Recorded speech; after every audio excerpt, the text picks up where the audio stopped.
ನಮಸ್ಕಾರ ವೀಕ್ಷಕರೇ, ಸೀರಿಯಲ್ ಟಾಕ್ಗೆ ಸ್ವಾಗತ. ನೀವಿನ್ನೂ ನಮ್ಮ ಚಾನಲ್ಗೆ ಸಬ್ಸ್ಕ್ರೈಬ್ ಆಗಿಲ್ಲ ಅಂದರೆ ತಪ್ಪದೆ ಸಬ್ಸ್ಕ್ರೈಬ್ ಆಗಿ. ನಾನಿನ್ನ ಬಿಡಲಾರೆ ಧಾರಾವಾಹಿಯಲ್ಲಿ ಈಗ ಮಹತ್ವದ ತಿರುವೊಂದು ಎದುರಾಗಿದೆ.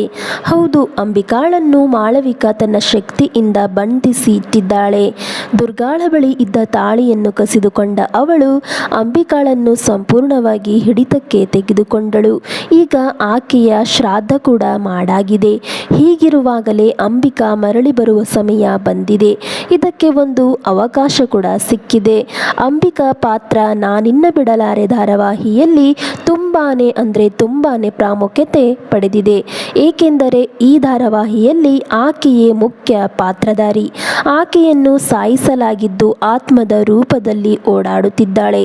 ಹೀಗಿರುವಾಗ ಅಂಬಿಕಾ ಆತ್ಮವನ್ನು ಬಂಧಿಸಿಡುವ ಕೆಲಸ ಆಗಿದೆ. ಈ ಕೆಲಸ ಮಾಡಿದ್ದು ಮಾಳವಿಕಾ. ಈ ಮಧ್ಯೆ ಒಂದು ಮುಖ್ಯ ಬೆಳವಣಿಗೆ ನಡೆದಿತ್ತು. ಹೌದು, ಅಂಬಿಕಾ ಹಾಗೂ ದುರ್ಗಾ ಅಕ್ಕ ತಂಗಿ. ಈ ವಿಷಯ ಅಂಬಿಕಾಗೆ ಮಾತ್ರ ಗೊತ್ತಿತ್ತು. ಇದು ದುರ್ಗಾಗೆ ತಿಳಿದಿರಲೇ ಇಲ್ಲ.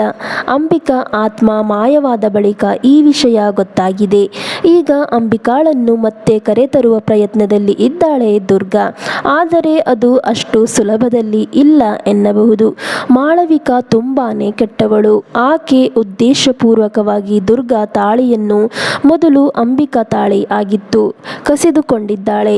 ಈ ಮೂಲಕ ತನ್ನ ಕಾರ್ಯ ಸಾಧನೆ ಮಾಡಿದ್ದಾಳೆ. ಅವಳ ಬಳಿ ಹೋಗಿ ತಾಳಿ ಕೊಡಿ ಎಂದರೆ ಅವಳು ಯಾವುದೋ ಕಾರಣಕ್ಕೂ ಕೂಡ ತಾಳಿ ಕೊಡುವುದೇ ಇಲ್ಲ.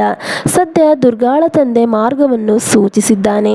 ಅಂಬಿಕಾ ತಾಳಿಯನ್ನು ಮರಳಿ ತಂದರೆ ಆಕೆ ಮರಳುತ್ತಾಳೆ ಎಂದು ಹೇಳಿದ್ದಾನೆ. ನಿಜಕ್ಕೂ ಆಕೆ ಮರಳುತ್ತಾಳ? ಇದಕ್ಕೆ ಎಷ್ಟು ಕಷ್ಟ ಪಡಬೇಕು ಎಂಬುದು ಮುಂದಿನ ದಿನಗಳಲ್ಲಿ ಕಾದು ನೋಡಬೇಕಾಗಿದೆ. ಈಗಾಗಲೇ ಆಕೆ ಹೋಗಿ ತಾಳಿ ಕೇಳಿದ್ದಾಳೆ. ಇದನ್ನು ಕೇಳಿ ಮಾಳವಿಕಾ ಕೂಡ ತುಂಬಾನೇ ಶಾಕ್ ಆಗಿದ್ದಾಳೆ. ಆಕೆ ತಾಳಿ ಕೊಟ್ಟಿದ್ದು ಮರು ಮಾಂಗಲ್ಯಕ್ಕೆ ಸಿದ್ಧತೆ ಕೂಡ ನಡೆದಿದೆ. ಸ್ನೇಹಿತರೆ, ಈ ವಿಡಿಯೋ ಇಷ್ಟವಾಗಿದ್ದಲ್ಲಿ ವಿಡಿಯೋಗೊಂದು ಲೈಕ್ ಕೊಟ್ಟು ಶೇರ್ ಮಾಡಿ ಹಾಗೂ ನಮ್ಮ ಚಾನಲ್ ತಪ್ಪದೇ ಸಬ್ಸ್ಕ್ರೈಬ್ ಮಾಡಿ. Thank you.